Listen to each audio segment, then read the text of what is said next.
السلام عليكم ورحمة الله وبركاته. ازيكم يا حبايب قلبي؟ عاملين ايه؟ النهاردة معايا فيديو جديد ووصفة جديدة. انا هقول لكم الوصفة دي جات لي منين او فكرتها جات لي منين. انا بقى معايا شوية مكرونة، كنت سلقة امبارح مكرونة وبقى الحبة دول. فانا الوصفة يعني هي اساسها علشان المكرونة اللي كانت متبقية معايا. دي معايا مكرونة مسلوقة. هنا بصلاية مفرومة، شوية خضرة متقطعة مغسولة ومتقطعة، ودوت رز انا ضرباه يعني في المطحنة، طحناه زي ما انتوا شايفينه كده. في اكياس بتتباع جاهزة، لو حابة تجيبيها هاتيها، بس انا طحنة الرز سريعا كده في البيت. ديت ربع فرخة، ممكن تستغني عنها مش ضرورية خالص. ده فصين توم متقطعين. ديت قطعة جبنة رومي برضو ممكن تستغني عنها مفيش مشكلة. معايا بيضايه واحده، ومعايا البهارات ملح دوت عشان اشاور لكم بقى عليها تبقوا عارفين. ملح، فلفل، بابريكا، توم بودره وبصل بودره، كركم، كزبره، شويه كمون. وديت مرق الدجاج اللي هي بتبقى الجاهزه دي. مرق الدجاج بتبقى من عند العطار السايبه البودره. هنبدأ بقى معانا دلوقتي ونشوف الوصفة هنعملها ازاي. اهو كده خلاص فرمنا الفراخ مع البصل مع الثوم. هبدأ بقى اضيف بقية المكونات. هبدأ اضيف المكرونة عليهم، وزي ما انا قلت لكم فكرة الفراخ دي اختياري، ممكن تحطيها ممكن لا، يعني لو ما عندكش فراخ مش هتقف الوصفة على كده.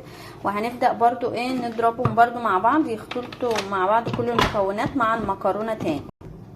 اهو حطيت البهارات حطيت البهارات اهيت، وحطيت الجبنة الرومي، وحطيت المكرونة اهو. وهبدأ انزل بالبيضة والخضرة كمان، هضربهم كلهم مع بعض. برضو قلت لكم حتة الجبنة الرومي دي اختياري، ممكن تحطيها وممكن لا. وهبدأ بقى افرمهم كلهم مع بعض يتجانسوا وياخدوا كلهم من طعم بعض كده. هي حبايب قلبي بعد ما فرمناها وخلصناها دمجناهم كلهم مع بعض، هنبدأ بقى نحطها في التلاجة شوية تتشمع، يعني قولي بتاع نص ساعة اهي. برضو هي جامدة اهي وماسكة نفسها اهيت. وممكن بقى تعمليها براحتك، صوابع عايزة تعمليها زي ما انت تحب، دواير، بس هنحطها شوية بقى في التلاجة تتشمع. اهو بعد ما طلعناه حطيناها ساعة في التلاجة اتشمعت وما عادتش بتلزق قوي معايا عشان ترتاح. ودلوقتي معايا بقى طبقة التوبنج اللي عليها من بره، ده دقيق وعليه توم بودرة وعليه بابريكا، يعني عليه شوية بهارات برضو، شوية ملح. ديت اللي هي الكريسبي من عند العطار، وحط عليه معلقة نشا عشان يديني قرمشة حلوة كده. وده بيض حط عليه ضربته مع شوية لبن وعليه ملح وفلفل. ويلا بقى نبدأ نشوف مع بعض هنعملها ازاي. ادينا بناخدها كده ونبدأ تعمليها شكلها زي ما تحبي، شوفي الاسهل ليكي والاحلى في الشكل بالنسبة لي.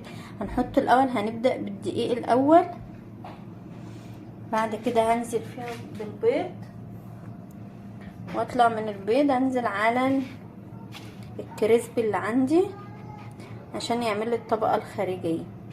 لو انت عايزة تعملي طبقة مضاعفة ممكن ترجعي، هي دي شكلها اهو، شكلها جميل على فكرة جدا، وبيبقى طعمها احلى واحلى. لو انت عايزة تعملي طبقة مضاعفة ترجعي تاني على البيض وترجعيها تاني على الكريسبي، يعني تعملي الطبقة مرتين. اهو نعمل مع بعض كمان واحدة. شوفي الخضرة فيها لونها جميل ازاي، تديها ريحة تحفة وموفرة معاكي قوي. يعني انتي لو عملتيها كده هتفرط معاكي كمية. وزي ما قلتلك حتى لو ما عندكش فراخ ولا حاجة مش ضروري، ممكن تعمليها بس بالمكرونة. بيطلع طعمها يعني نقدر نقول عليها مثلا الكفتة الكدابة بتاع الفراخ، يعني نسميها اي حاجة بقى اهي. هنعمل معاكم كمان واحدة اهو.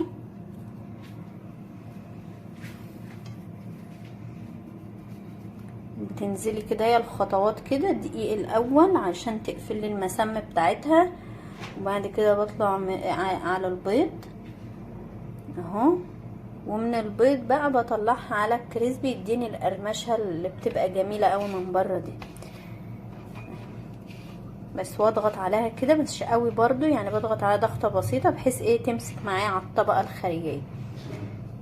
بس اهي تبقى جاهزه معايا. هكمل بقى بقيه الكميه وبوريها لكم اهو يا حبايب قلبي. خلصتها خلاص معايا زي ما انتوا شفتني الخطوات وانا بعملها.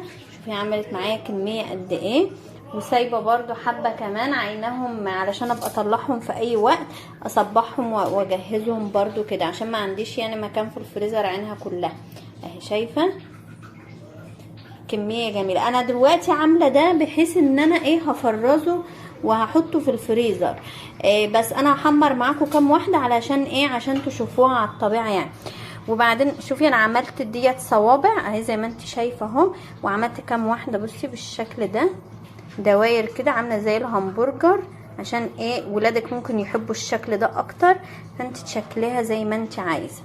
وهحمر دلوقتي في الزيت وهوريها لك اهو. هبدأ بقى انزل بيها الزيت عندي اهوت، يعني مش سخن قوي ومش برضو بارد، بحيث ايه تاخد سوا من جوه. نعمل قدامكم بس كام واحده كده بحيث تشوفوا شكلها بعد اما تستوي. انما انا اصلا كده كده هفرزه زي ما انا قلت لكم اهو. تاخد على كل وش ما يكملش دقيقتين 3 وبقلبها على الوش التاني اهوت. معانا قلبناها على الوش التاني مبتاخدش وقت اهي. شوفي لونها بقى جميل ازاي ذهبي. برضو الوش التاني هياخد نفس الوش دوت ونطفي عليها نطلعها وتبقى جاهزه معانا. يعني خلاص كده بقت جاهزه معايا، بطلعها اهو. بتاخد بس يا دوبك لون ذهبي كده من على كل وش وخلاص بتطلع معايا اهي. كده بقت جاهزه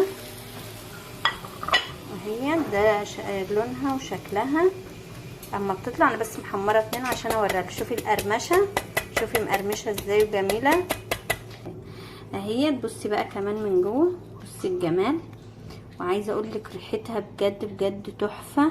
وشوفي مقرمشه من بره وجميله قوي من جوه. مش يعني محدش يعرف يفرقها بينها وبين كفته الفراخ او اي حاجه بتعمليها بالفيجيتار. وهتعجبك قوي، موفره معاكي، هتعمل معاكي كميه كبيره يعني دوبك هو كيس المكرونه او حبه المكرونه اللي انت هتحطيهم وهتبقى جاهزه معاكي. احلى ناجتس بقى كداب نقدر نقول كده. وهتحبوها قوي وان شاء الله تجربوها وتعجبكم، وبقولي لي رايك في الكومنتات. واعملي لي بقى شير ولايك واشتركي معايا في القناه عشان تتابعيني واقدم كل جديد، وده بيدعمني ويخليني استمر معاكم. بألف هنا عليكم.